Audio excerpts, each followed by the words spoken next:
اوعى تظن في يوم من الأيام أنه لا خير في هذه الأمة أبدا. الله تبارك وتعالى جعل الخيرية في هذه الأمة. الأمة دي محتاجة إيه؟ حد بس ينفض التراب ده. محتاجة حد عنده صدق، عنده إخلاص، وعنده كلام طيب، يستخرج أروع ما في هذه الأمة.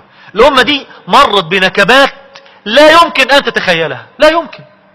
تعرف لما النبي مات صلى عليه عليه الصلاة والسلام، أصبح بعد ما كان معاه في حجة الوداع 120,000. عارف لما النبي مات عليه الصلاة والسلام ارتد الناس عن الدين حتى لم يعد يؤذن في العالم إلا في 3 مساجد بس.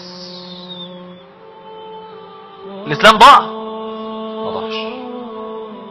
سنة 417 القرامطة دخلوا المسجد الحرام، ووقف القرمطي بعد ما شال الحجر الأسود يقول: أنا الله والله أنا، يخلق الخلق وأفنيهم أنا. وقعد يقول: أين الطير الأبابيل، أين الحجارة من سجين. وخد الحجر الأسود قعد عنده 20 سنة مش موجود في المسجد الحرام. أين القرامطة الآن؟ ضاع الدين. القرن السابع، قبل القرن السابع أواخر القرن الخامس، جاء الصليبيون في 9 حملات صليبية. بيت المقدس قعد 90 سنة مع النصارى. رفعت عليه الصلبان. الأمة ماتت؟ ما ماتتش. جاء التتار في القرن السابع، قتلوا في أسبوع واحد 2 مليون في بغداد. حتى ان ابن الأثير في كتاب الكامل في التاريخ وهو بيكتب في الفترة دي قال: ماذا أكتب؟ هل أكتب نعي الإسلام؟ أنعي الإسلام يعني؟ هل مات الإسلام يا شباب؟ لما تبدأ تظن ان الإسلام سيضيع لأجل الكفار اللي هم بيحاربوا الدين، لا، اسمع ربنا قال ايه.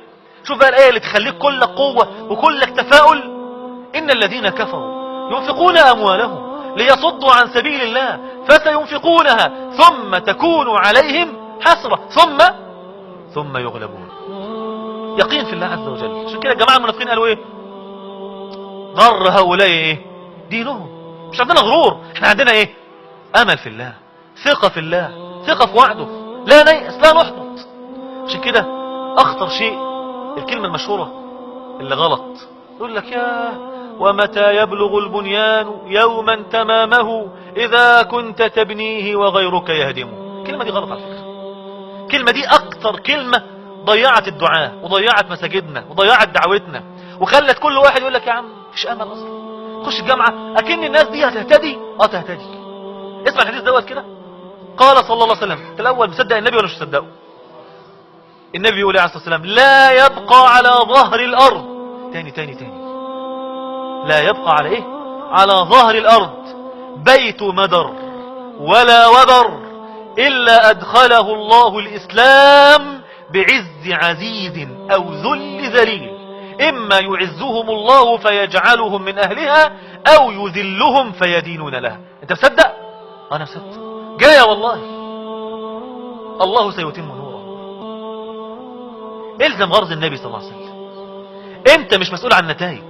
ربنا فالق الإصباح قادر في ليلة واحدة بس، ليلة واحدة يمكن لدينه ويفتح القلوب لدينه. قادر ولا مش قادر؟ مهما كان الظلام فالق الإصباح. انت بقى عملت اللي عليك، استمسك بغرزه. عشان كده النبي قال ايه عليه الصلاة والسلام؟ اسمع الحديث الجميل دوت واختم بيه: لا يزال الله عز وجل يغرس في هذا الأمر غرسا يستعملهم في طاعته. تاني الحديث: لا يزال الله عز وجل يغرس في هذا الأمر، في هذا الدين، غرسا يستعملهم في طاعته. انت بقى عايزينك النهاردة تبقى أحد هذا الغرس. عايزك تبقى انت غرس من غرس رب العالمين في هذه الأمة، بحيث الناس ترى فيك الثمرة، ترى فيك الثمر، تؤتي أكلها كل حين. إذا رؤيت ذكر الله عز وجل. لحد امتى تبقى انت مجرد مستهلك؟ امتى تبقى منتج؟ امتى تغير فيما حولك؟ صدقني والله ما أيسر هذا الدين. محتاجين بس حد يشيله بحق ويحمله إلى الناس. سيفد الناس إليه ركبانا ووحدانا وآلافا وملايين، لأن الله تبارك وتعالى وعد: ومن أصدق من الله قيلا. أسأل الله تبارك وتعالى أن يزيل عنا ظلام الظالمين وظلم المجرمين. أقول قولي هذا والسلام عليكم ورحمة الله وبركاته.